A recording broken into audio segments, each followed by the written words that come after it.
we've got things right now our country needs to deal with. We're dealing with a potential third world war right now. We're dealing with potential cyber war that could close everything down. I'm sure you have something to say about the statues that are being torn down. Oh, yeah, sure. They want George Washington. They took the sign from George Washington, the church he attended in Washington. They took the sign out of the church because they didn't want to hurt anybody anymore by having a sign that says George Washington sat here, you know. Right. And because George Washington was a slave owner. Correct. Yeah. Right. They want to destroy our history, and they want to destroy our culture, and they want to reject the Judeo-Christian foundations of our civilization. You know, because they hate America, and they want to replace it with something that they consider a more just society. Well, why don't they just go move somewhere else then? Why don't they just get away from America? And the hypocrisy of it, one of the things that sickens me the most about it is that the same people who are intolerant, you know, of people who are proud of the Southern heritage, who want to have statues to Robert E. Lee, who are proud of the American heritage and understand that Thomas Jefferson deserves to be honored and respected, and Columbus deserves to be honored and respected for all his faults. But it represents, you know, that these same people sing the praises of diversity, Yes. But they don't want to respect the diversity of Americans on our side who love America, of Southern people, of people who are constitutionalists, of people who believe in the Judeo-Christian tradition. Right. Surely a diverse society, which is broad-minded enough to have high schools named for Che Guevara and statues to Quetzalcoatl, can tolerate a statue of Robert E. Lee and Thomas Jefferson. But no, you know, this is what the left wants to have it both ways, and have that kind of a diversity, which rejects the foundations of Judeo-Christian civilization and its products, the kinds of people that have been produced, the kinds of character that have grown from it, and replace it with what I see as a new slavery.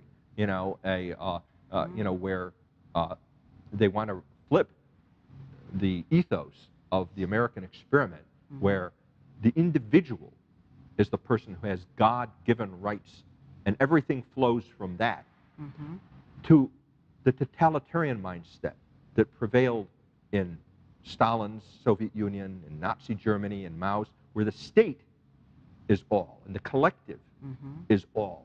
And the individual has to conform to the political correctness that's dictated to us from on high. And there is no room for tolerance, from deviation, from the mindset, the totalitarian mindset that is dictated to us from on high, from the state, from the university system. And where are the places in America that are least tolerant of diversity, that insist upon the most intellectual conformity? You know, we can see it every day in our universities and in political parties that encourage things like Antifa, who want to use violence to shut down. They don't want to have a conversation. Right. They want to force their views upon us. You know, I see this as a you know, a great threat to our liberty, the threat from within that may, in some respects, be just as great, if not greater, than the threat from outside. I wonder, you know, because we were talking about God and God and history, you know, before we came in here, and it's not I mean, I was originally trained as a historian, and you know, and when you go through that historical training, you know, one of the things you learn about is the historians of the past. You know, up until and through the 19th century, it was the common view among historians, you know, that God acted in history, through history, in man, and that you could see an evolution in man's history through God, that in effect, arguably the proof of God was written on human history itself, and the evolution from slave societies of ancient Rome, you know, through the Dark Ages, up until the miracle that is the United States of America.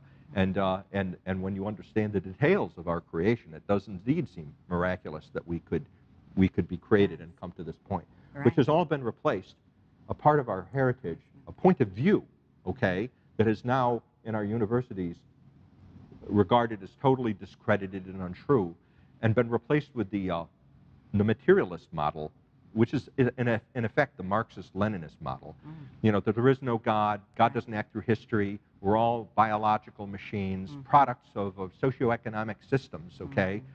It's not enough for God to be on the side of the United States. You know, we have to be on the side of God. I mean, I think throughout history, you know, there's a price to be paid for not being a good people, what they would call in the Bible in the Old Testament, a righteous people, which meant basically being a good people.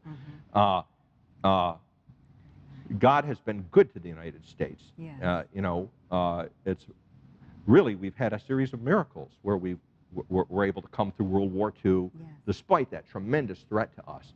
And when you unpackage World War II and see, you know, thank God the snows came early outside of Moscow, right? I mean, you know, that the D-Day invasion came off as well as that it did. The weather cleared. You know, one can see the hand of God in history here. Thank God we came through the Cold War. You know, I've described it as a miracle. I actually, as a person who was there in the front lines, you know, it really was miraculous. I mean, the Soviets had built up such formidable nuclear and conventional forces. I think they would have won if we had gone to war. But fortunately, with the help of God, you know, we prevailed. And I think, and it gives me hope because at least up until the end of the Cold War, we were the kind of people that deserved to prevail. All right. One of the things that makes me most fearful about what we're becoming as a people, the divisions we're talking about, these absurd things that are happening, you know, is fewer and fewer of us seem to be a good and godly people. You know, you know, at some point, you know, when is the Almighty going to say, well, America, you know, you've had enough chances, you've walked on a path away from me, you know, it's time for the North Koreans to punish you. In the Old Testament, that happened to the Israelis, to the nation of Israel, you know, more than once. Yes, you it know. did. So, you know, I think we can see the hand of God in history.